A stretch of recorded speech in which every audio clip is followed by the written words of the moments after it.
A New Jersey man arrested on attempted kidnapping charges downriver last month will remain behind bars. Police arrested George Mandarakis in Trenton on Christmas Day after he allegedly followed his former girlfriend to a church. Federal investigators say Mandarakis placed an electronic tracker on the woman's car. She found it and deliberately parked the car at the church to see if he would show up there. Well, he did.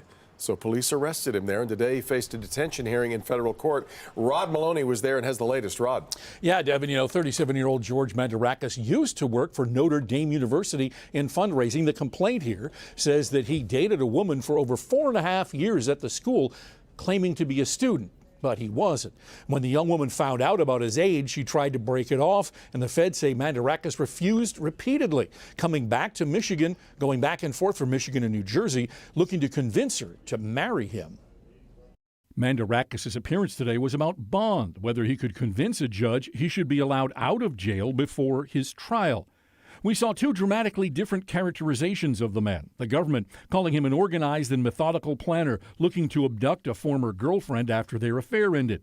On top of the tracker found in the victim's rental car, the feds say they found another, along with a stun gun, zip ties, lots of cash, multiple cell phones, and maps to sail from Florida to Cuba, among other places, and lists of how to survive on the run. The defense claimed the feds have it all wrong, that Mandarakis is disorganized and heartbroken, emotionally distraught after his father's death, getting evicted from his childhood family home, having his affair exposed, and his marriage ending.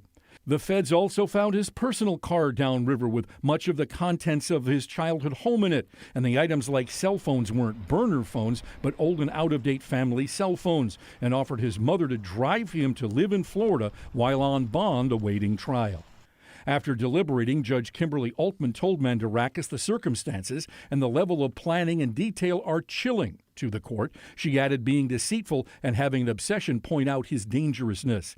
In order to get bond, the judge told him the court, quote, needs an element of trust and I cannot trust you, end quote. Now, the judge said she was particularly concerned about the safety of the former girlfriend in making this decision, saying that she didn't know which George Mandarakis was standing before her. Back to you. Wild story. When he'll be back in court, I assume soon? Yeah, soon, as in like Friday. Surprisingly, it's going to be that quick for a preliminary hearing. Yeah. All right, Rod.